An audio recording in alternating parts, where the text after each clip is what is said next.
तो ये बातचीत को आगे बढ़ाते हैं। इसका एक वीडियो अभी मैंने बनाया, फिर कुछ गड़बड़ हो गई थी। ये अपने कैमरा ज़रा गड़बड़ा गया था। तो प्रश्न ये था कि हम यहाँ क्यों आए?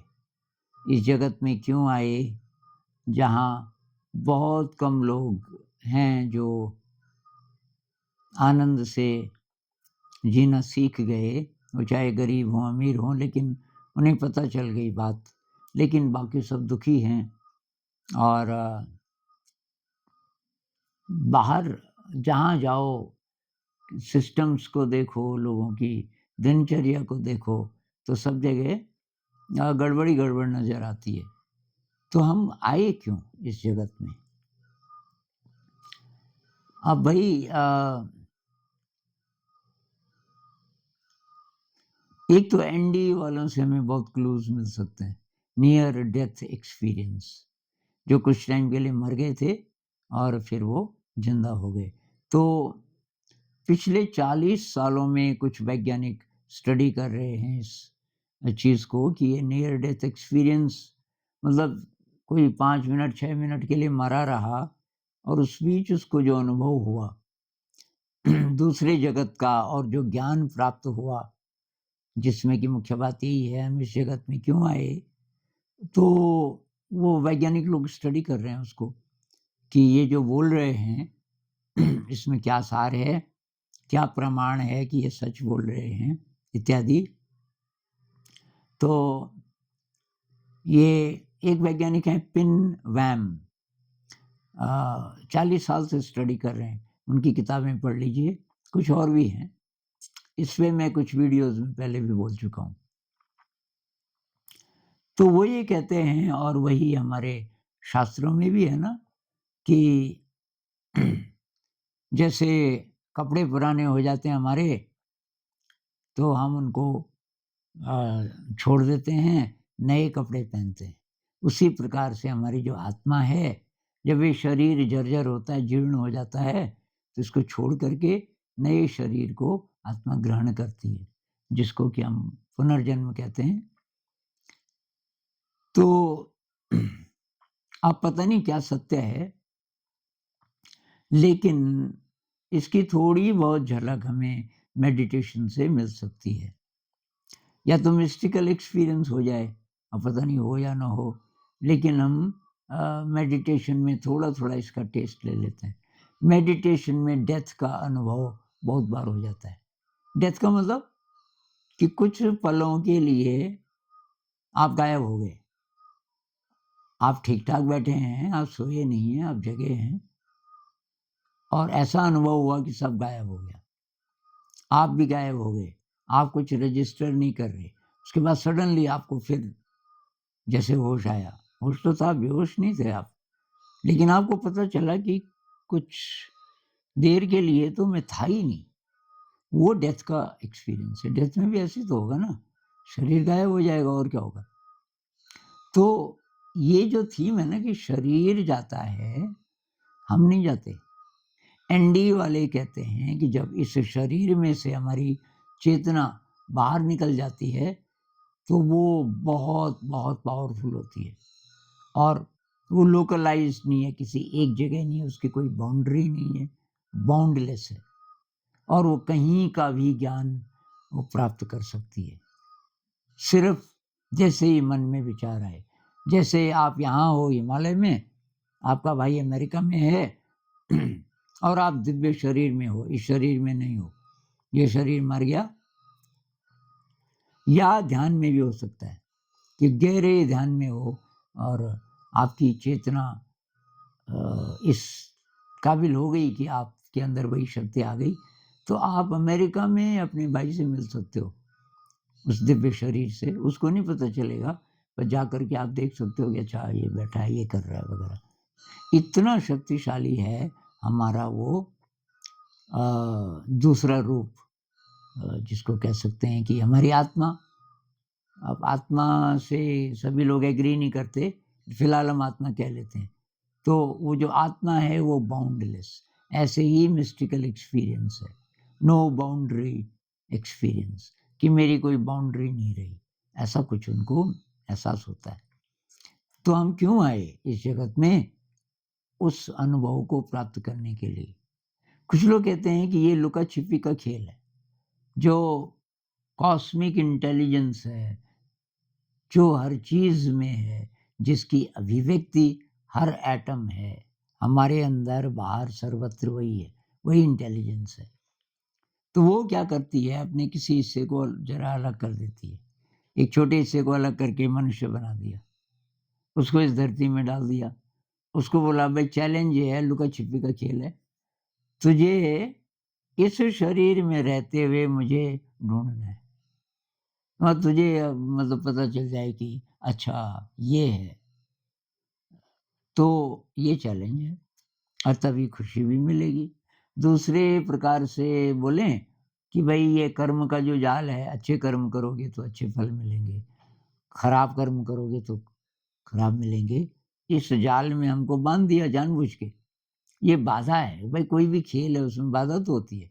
आप हाई जंप करते हो, वो जो आगे 2 लोगों ने वो रस्सी पकड़ी हुई है या कोई डंडा है, वो बाधा है। बाधा ही ना हो तो हाई जंप करोगे कैसे? हर जगह हम कोई बाधा खड़ी करते हैं जिसको पार करना पड़ता है तब खेल होता है। तो कि ये बनाने वाले ने अब बनाने वाला हमसे बाहर नहीं है। बनाने वाला जो है उसी का हम भी हिस्सा हैं।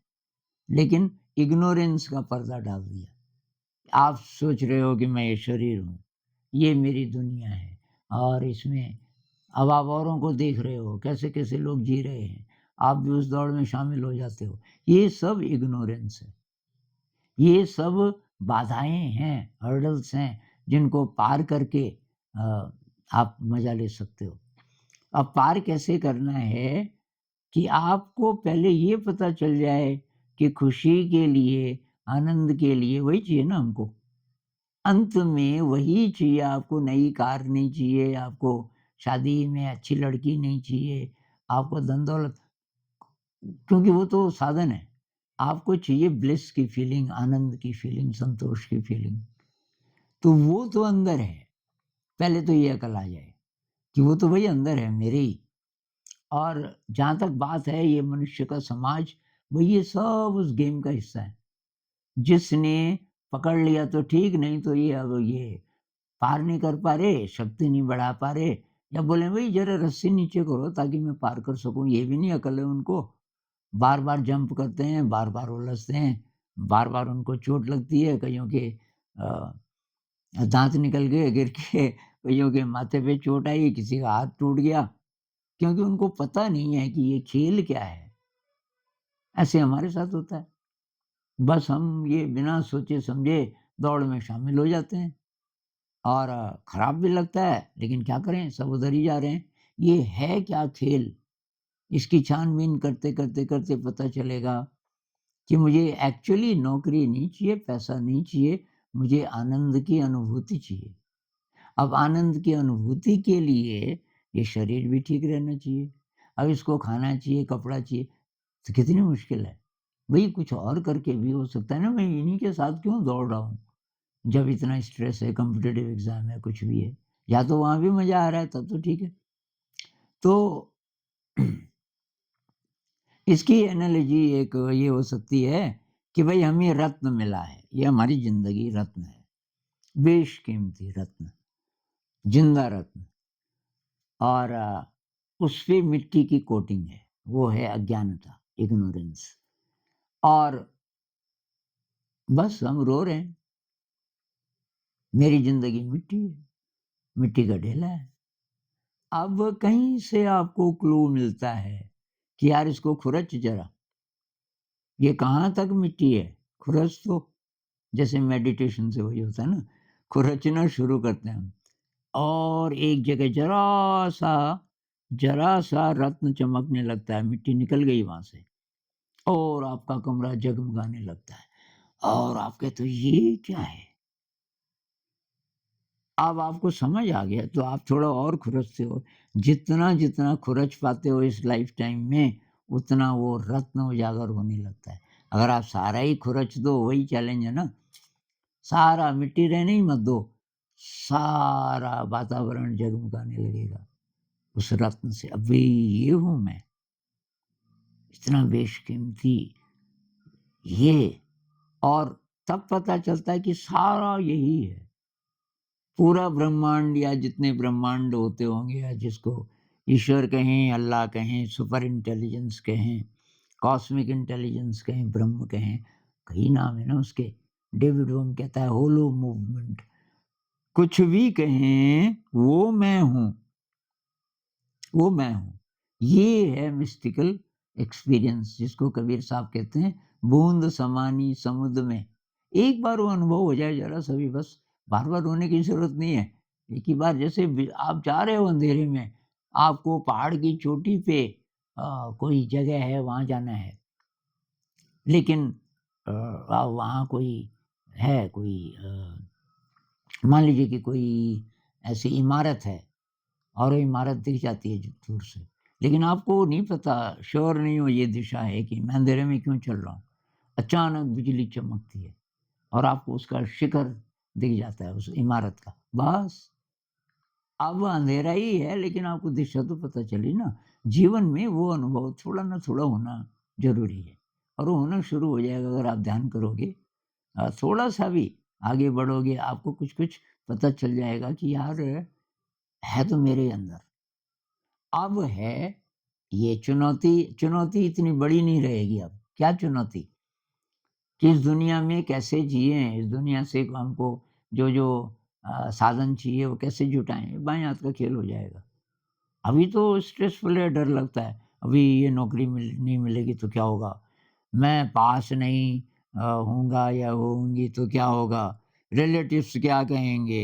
इतना पैसा खर्च हो गया। ये है इग्नोरेंस, ये है खेल सपना जैसा। संत लोग कहते हैं सपने जैसा है एक लेवल पे। और जब आपको पता चल गया आपने मिट्टी हटानी शुरू की, बे ये चाहिए था, मैं कहाँ-कहाँ भटक रहा हूँ, ये चाहिए था। तो अब ये काम मुझे लगातार करना है, मैल खत्म करने का। और फिर आपकी जो चमक है, वो आप ही तक सीमित नहीं रहती। जैसे आप दिया जलाते हो अंधेरे में तो क्या होता है? उसका प्रकाश फैलता है और ये ऐसा रत्न है, इसका प्रकाश पूरी पृथ्वी पे फैल सकता है। ऐसे अ, ऐसी समझ आ जाए और लोग अपने को चमकाना शुरू कर दें, तब क्या होगा? तब ये लड़ाइयाँ नहीं होंगी। तब जो ऑर्गेनाइज़ेशंस हैं, चाहे वो सरकारें हों, संस्थाएँ हों, चाहे धार्मिक ऑर्गेनाइज़ेशंस हों, अलग प्रकार के होंगे। तब ये मैसेज देंगे ना सबको, जो भी ज़रा-सा लगे कि ये भ्रम में फँसा हुआ है, "अरे भाई! क्यों है दुखी? क्यों है उदास? क्या हो गया? तो अगर मैं फ़ेल हो जाऊँगा तो क्या होगा?" अरे कहाँ फ़ेल, तू पहले से है। तू पहले से अद्वितीय है, अनंत है, जगमगाता रत्न है। कि हैं? कि और क्या? ये काम कर तू। इसको इस मैल को धो और तब बाहर का जो भी काम तू कर रहा है, करता रहे, वो तब बाएँ हाथ का खेल हो जाएगा। तो इस पे थोड़ा मनन कीजिए, विषय तो बहुत बड़ा है। अ, आज इसमें बार-बार खराबी आ रही है कैमरे में, तो यहाँ पे इसका समापन कर देते हैं। तो इसका पार्ट 1 देख लेना, उसमें पार्ट 1 लिखूँगा मैं, अभी अपलोड करने वाला हूँ और ये उसका तब पार्ट 2 होगा। आप संतुष्ट तो होंगे नहीं मेरे जवाब से अभी शायद, इस पे और बात करेंगे। नमस्कार।